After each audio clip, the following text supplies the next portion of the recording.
Hai guys, kembali di Roti Manis. Hari ini kita akan ngomongin tentang sakit hati.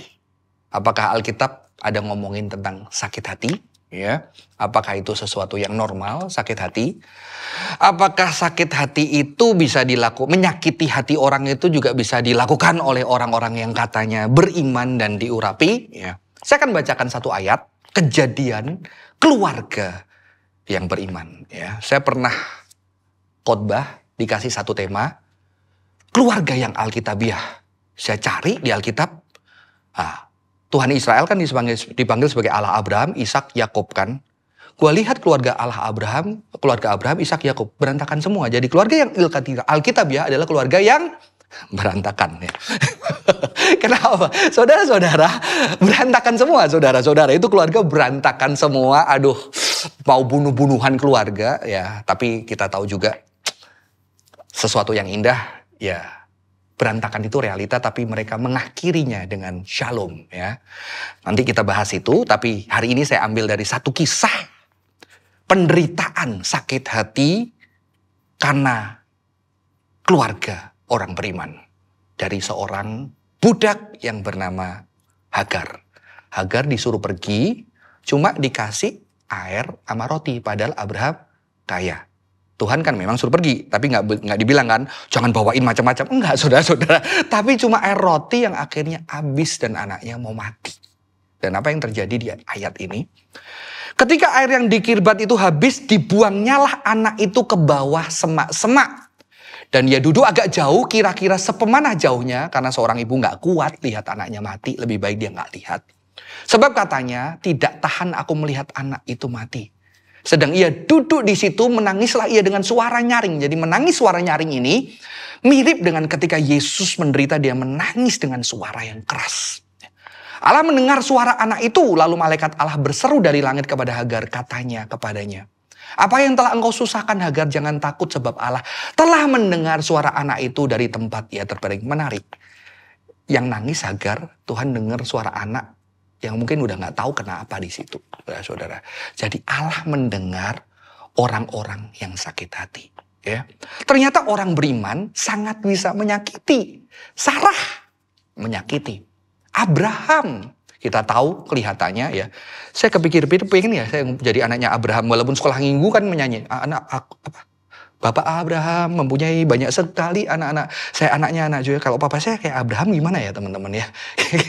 Jujur saya nggak mau teman-teman ya. Jadi ternyata anak-anak Tuhan, saudara dan saya nggak cuma Abraham. Abraham saja, bapak beriman bisa nyakitin saudara dan saya bisa menyakiti. Maka tidak heran saudara-saudara di gereja banyak orang-orang terluka.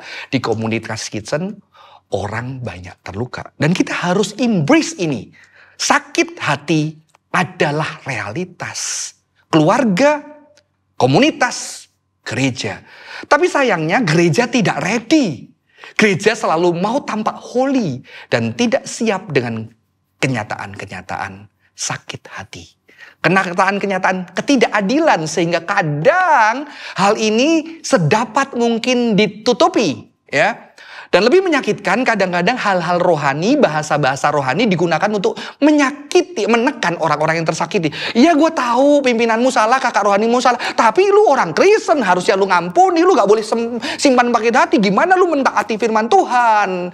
Nanti berkatmu hilang lu. Sudah sakit, ditakut-takutin berkat hilang, saudara-saudara. Jadi ini abusive loh, ini spiritual abuse bagi saya, saudara-saudara. Harusnya kita berani jujur, itu ya menyakiti ya. Pasti ada ketidakadilan. Dan kita juga berani meneriakkan, iya memang tidak adil. Dan kita juga berani ngomong ya. Tidak adil karena Tuhan mendengarkan jeritan orang-orang yang mengalami ketidakadilan. Bahkan Tuhan membela. Tuhan bilang, aku dengar tangisannya. Ya. Maka ketika Israel mengalami ketidakadilan, Tuhan dengar. Tapi kalau Israel, yang katanya bangsa pilihan melakukan ketidakadilan, Tuhan juga dengar orang-orang yang tersakiti. Ya, Tuhan mendengar orang-orang yang tersakiti seperti Hagar. Ya, kalau saudara-saudara tersakiti, saudara-saudara boleh berseru kepada Tuhan. Ya, dan harusnya gereja memberikan ruang buat teman-teman kita yang lagi kecewa, yang lagi belum bisa mengampuni. Kita bilang it's okay. pengampunan itu perjalanan. Pengampunan itu bukan satu kali. Ada ayat, hendaklah engkau saling mengampuni. Jadi gak boleh ada orang Kristen yang mengatakan gue sudah lolos mengampuni. Setiap orang punya perjalanan dan waktu yang berbeda. Ada orang yang bertahun-tahun sulit, tapi dia ada di dalam gereja karena kekecewaan, ketidakadilan yang begitu keras. Tapi saudara-saudara, ada seorang ahli yang juga mengatakan, kadang mantra kasih dan pengampunan Tuhan itu juga bisa tidak adil. Karena apa? Kita buru-buru suruh orang mengampuni, tapi kita tidak berani meneriakkan keadilan dan kebenaran dan membela orang-orang yang tertindas di gereja. Jadi berita Kristen bukan hanya berita kasih dan pengampunan, tapi berita kepedulian Allah, pembelaan Allah terhadap orang-orang tersakiti, terhadap orang-orang yang mengalami ketidakadilan. Dan bukan hanya teriakan, Allah adalah Allah yang hadir di dalam pribadi Yesus bersama dengan orang-orang yang mengalami ketidakadilan.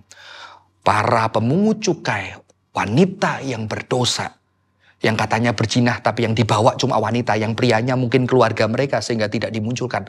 Yesus hadir dan duduk bersama dengan orang-orang yang mengalami ketidakadilan. Bagaimana kita sebagai gereja?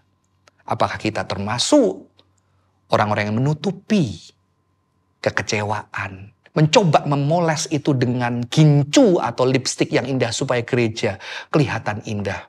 Alkitab kita menunjukkan banyak keluarga-keluarga yang tidak indah.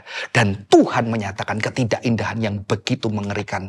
Tetapi juga justru karena ketidakindahan itu ada, terbuka, vulnerable, Tuhan juga menyempurnakan. Dan kita lihat keluarga Abraham, Ishak, Yakub diakhiri dengan damai, kasih, pengampunan. Tidak di dalam satu hari dan buru-buru, dalam perjalanan hidup yang lama. Jadi yang masih kecewa, take your time. Yang temannya orang kecewa, jadi teman hadir di dalam perjalanan mereka. Mendukung supaya mereka tetap merasakan cinta Tuhan, pembelaan Tuhan di dalam pergumulan mereka. Tuhan Yesus memberkati, sampai ketemu di episode selanjutnya.